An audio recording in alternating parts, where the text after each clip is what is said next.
चौथा प्रश्न है दोस्तों कि संवैधानिक उपचारों का अधिकार। तो संवैधानिक उपचारों का अधिकार ये किससे दोस्तों कि संवैधानिक उपचारों का अधिकार एक मौलिक अधिकार है, ये पहला हो गया दोस्तों। दूसरा प्रश्न है कि वोट देने का अधिकार। तो जो वोट देने का अधिकार है दोस्तों एक संवैधानिक अधिकार है, ये दूसरा हो गया दोस्तों। बेगार दोस्तों, जो बेगार उसको बोलते हैं दोस्तों जो जबरन काम लेना, ये तीसरा आंसर हो गया दोस्तों। चौथा है कि रीट। जो रीट है ना दोस्तों कि सर्वोच्च न्यायालय का ये रीट 5 प्रकार से जारी कर सकता है, ये इसका चौथे का आंसर हो गया। पांचवा है कि बंधुआ मजदूरी। दोस्तों जो बंधुआ मजदूरी होते हैं ना दोस्तों, उसे मजदूरों पर का जीवन पर भर का काम, ठीक है, पांचवा जिसे बंधुआ मजदूरी कहा जाता है। अब दोस्तों जो एक शब्द वाक्य में उत्तर दीजिए। अब इसका आंसर लिखें दोस्तों। पहला प्रश्न है कि अपने धर्म का प्रचार करने की स्वतंत्रता, इसका आंसर आएगा दोस्तों धार्मिक स्वतंत्रता का अधिकार। धार्मिक स्वतंत्रता का अधिकार, ठीक है। अब दूसरा प्रश्न है कि जीवन का अधिकार। तो स्वतंत्रता का अधिकार, जीवन का अधिकार क्या है दोस्तों? स्वतंत्रता का अधिकार। तीसरा है कि छुआछूत की समानता। तो ये छुआछूत की समानता का अधिकार, ठीक है। तीसरा का आंसर हो जाएगा दोस्तों समानता का अधिकार,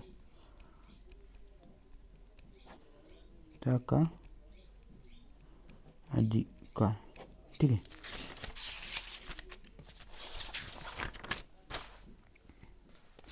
चौथा प्रश्न है दोस्तों कि बेगार पर प्रतिबंध। तो भारतीय संविधान के अनुच्छेद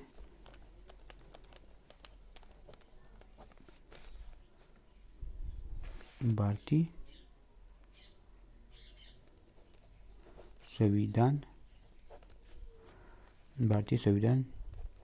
के अनुच्छेद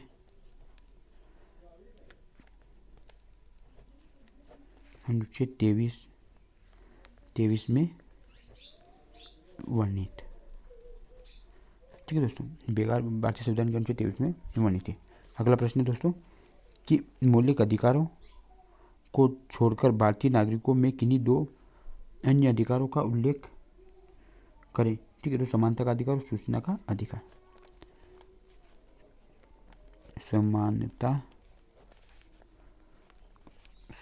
का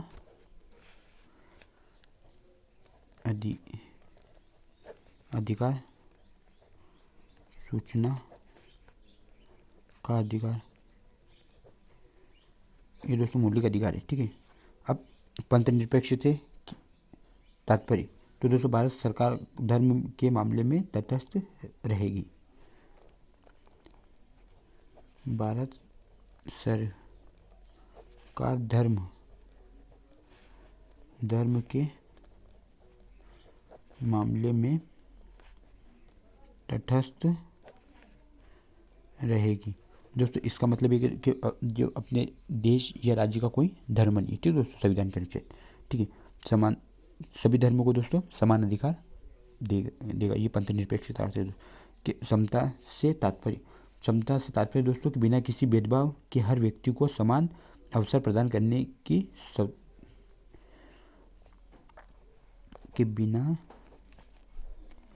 बिना किसी भेदभाव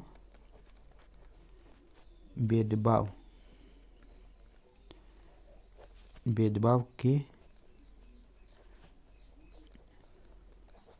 हर व्यक्ति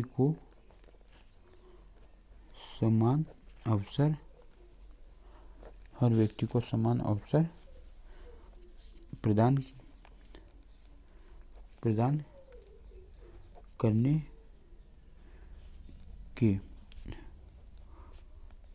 के उपबंध को समानता का अधिकार कहा जाता है। उपबंध को समता का अधिकार कहा जाता है, ठीक है दोस्तों। अब अगला प्रश्न है दोस्तों कि संविधान की आत्मा किस मौलिक अधिकार को कहा जाता है? तो दोस्तों अनुच्छेद 32 को अनुच्छेद 32 को संवैधानिक उपचारों का संवैधानिक मूल्य है नहीं, संवैधानिक आत्मा कहा जाता है। ठीक है, अगला प्रश्न है कि अभिव्यक्ति की आज़ादी से आप क्या समझते हैं, लिखिए। ठीक है दोस्तों, अब इसका आंसर लिखना दोस्तों कि अपने विचारों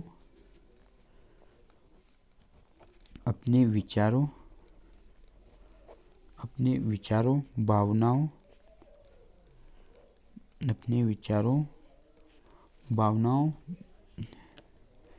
या विश्वासों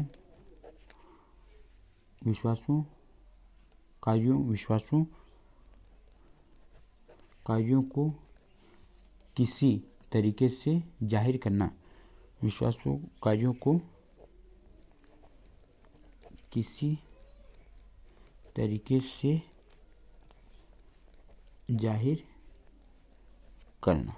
ठीक है, 10वां प्रश्न है दोस्तों कि सूचना का अधिकार किस मौलिक अधिकार के तहत आता है। तो भारत के संविधान के अनुच्छेद 19(1) ये क के तहत आने वाला एक मौलिक अधिकार है। भारत के संविधान के अनुच्छेद 19(1) ये क के तहत आने वाला एक मौलिक अधिकार के तहत आने वाला एक मौलिक अधिकार है, एक मौलिक अधिकार है। ठीक है दोस्तों, अब अगला प्रश्न है दोस्तों अतिरघुत्री प्रश्न। अब इसको देखें दोस्तों कि अधिकार क्या है। ठीक है दोस्तों, तो इसका आंसर लिखेंगे दोस्तों कि अधिकार समाज और सरकार पर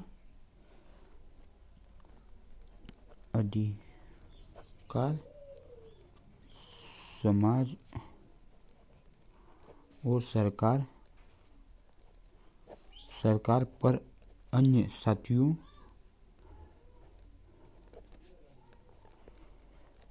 साथियों पर व्यक्तियों के उचित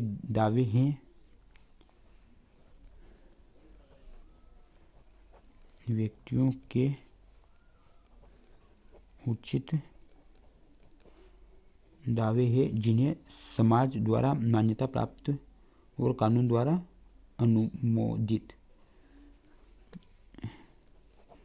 जिन्हें समाज द्वारा मान्यता प्राप्त, उसे क्या बोलते हैं दोस्तों, अधिकार बोलते हैं। ठीक है, अब अगला प्रश्न है कि मौलिक अधिकार को परिभाषित करें। ठीक है, तो मौलिक अधिकार वे बुनियादी शर्तें हैं, मौलिक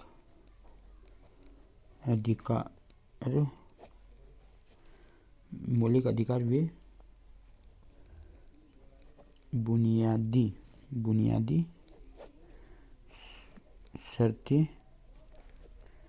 शर्तें हैं जो किसी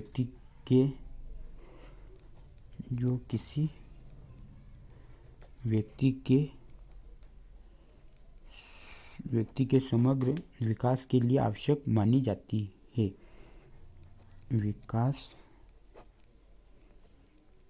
के लिए आवश्यक मानी जाती है। ठीक है, अब तीसरा प्रश्न लिखेंगे दोस्तों अगला।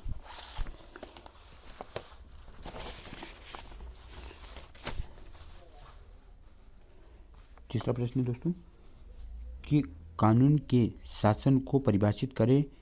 क्या आपको लगता है कि भारत में कानून का शासन कायम है? ठीक है दोस्तों, तो इसका मतलब यह है कि कानून सभी पर समान रूप से लागू होते हैं। कानून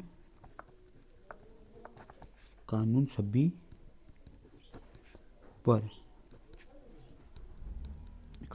पर समान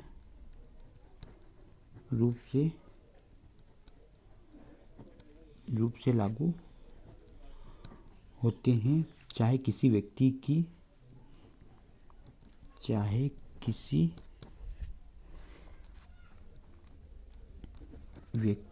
स्थिति कुछ भी हो, चाहे किसी व्यक्ति की स्थिति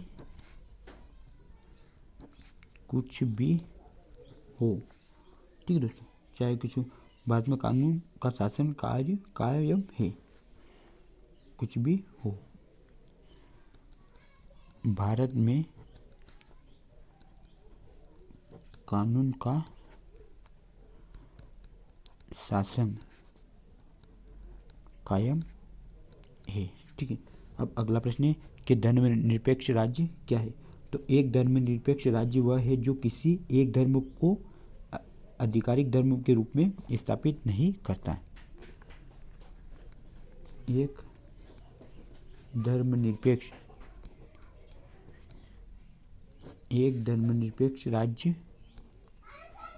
राज्य वह है जो किसी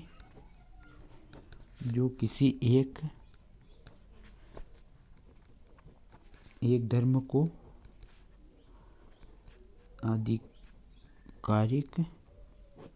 आधिकारिक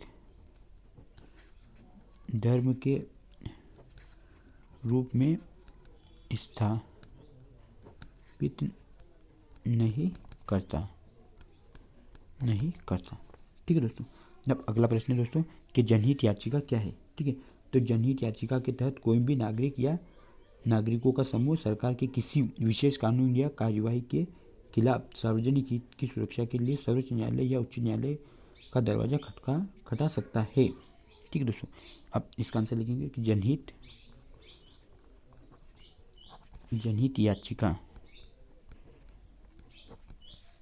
याचिका के तहत कोई भी नागरिक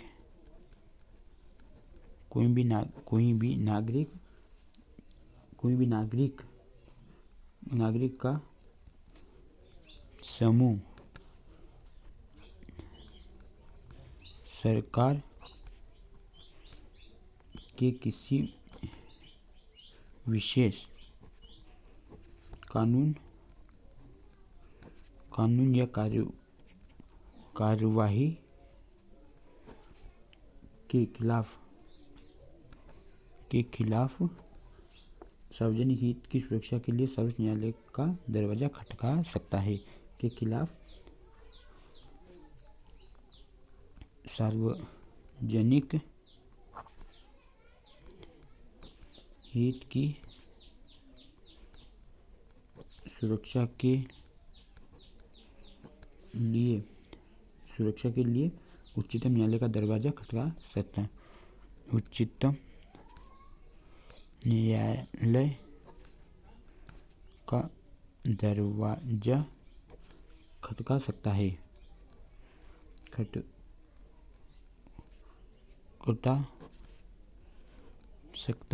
मतलब सर्वोच्च न्यायालय के में जा सकता है। ठीक है दोस्तों, इसका आंसर चाहिए। अब मानवाधिकार क्या है। ठीक है दोस्तों, तो ये मानवाधिकार वे अधिकार है जो हमारे स्वभाव में निहित है। मानवाधिकार वे अधिकार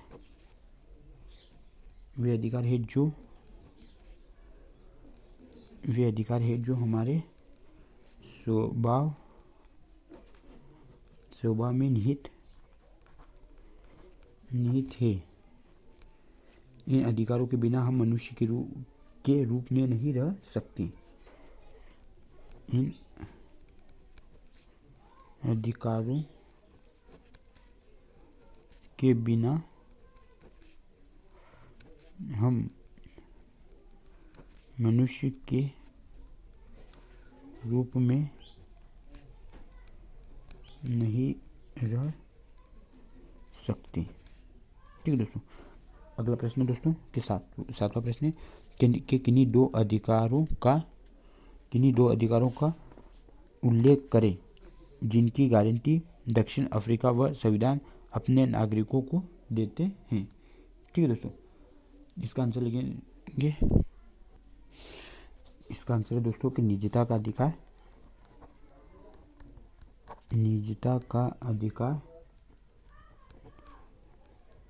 अधिकार ताकि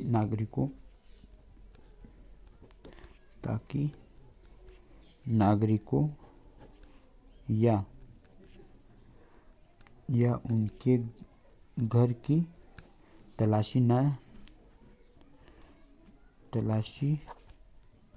न ली जा सके, उनके फ़ोन टेप न किए जा सके, उनका संचार न खोला जा सके, उनका संचार न खोला जा सके। ठीक है दोस्तों, अब 8वां प्रश्न है कि समानता के अधिकार के किन्हीं दो अपवादों का उल्लेख करें। ठीक है, तो राज्य महिलाओं और बच्चों के लिए कोई विशेष प्रावधान कर सकता है। ठीक है दोस्तों, इसका आंसर है कि राज्य महिलाओं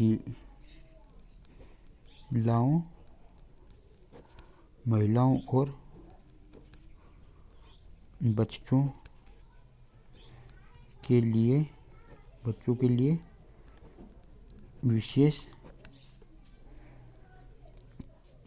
प्रावधान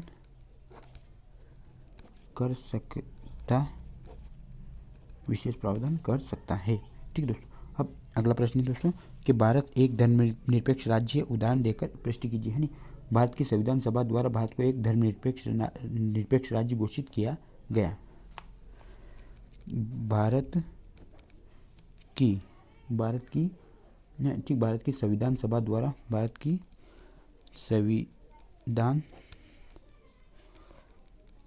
द्वारा भारत को एक धर्मनिरपेक्ष राज्य घोषित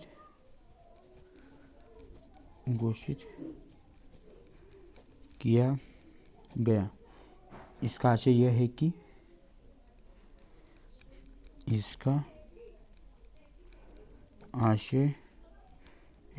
कि राज्य का कोई धर्म नहीं है। इसका आशय यह है कि राज्य का कोई धर्म नहीं है और प्रत्येक नागरिक को अपनी इच्छा अनुसार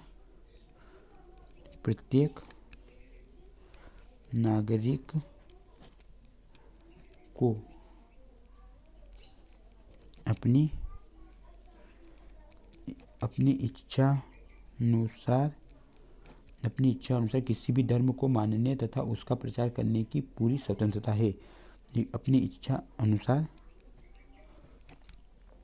किसी भी धर्म को मानने तथा उसका प्रचार करने की पूरी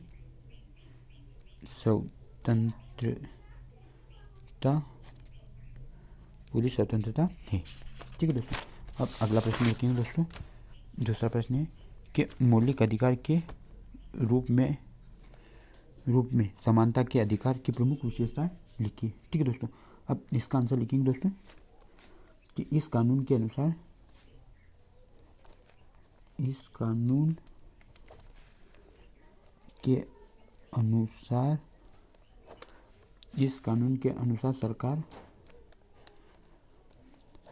सरकार भारत में किसी भी व्यक्ति को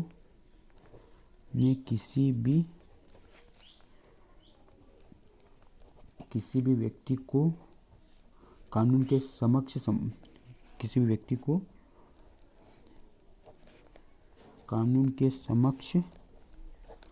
समानता या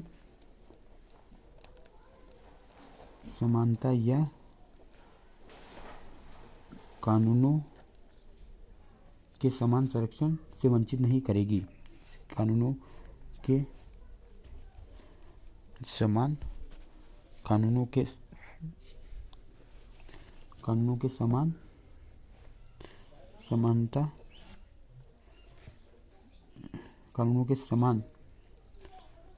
संरक्षण से वंचित नहीं करेगी, वंचित नहीं करेगी। सरकार धर्म जाति सरकार धर्म जाति या जाति लिंग या जन्म स्थान के आधार पर किसी भी नागरिक के साथ भेदभाव नहीं करेगी, किसी भी नागरिक के साथ भेदभाव नहीं करेगी। ठीक है दोस्तों, अब ये वाले प्रश्न दोस्तों अगले वीडियो में देखते हैं। दोस्तों आपको वीडियो पसंद आए तो लाइक करना है दोस्तों, अपने दोस्तों के साथ शेयर करना है दोस्तों, अपने चैनल को दोस्तों सब्सक्राइब करना है। ठीक है दोस्तों, थैंक यू।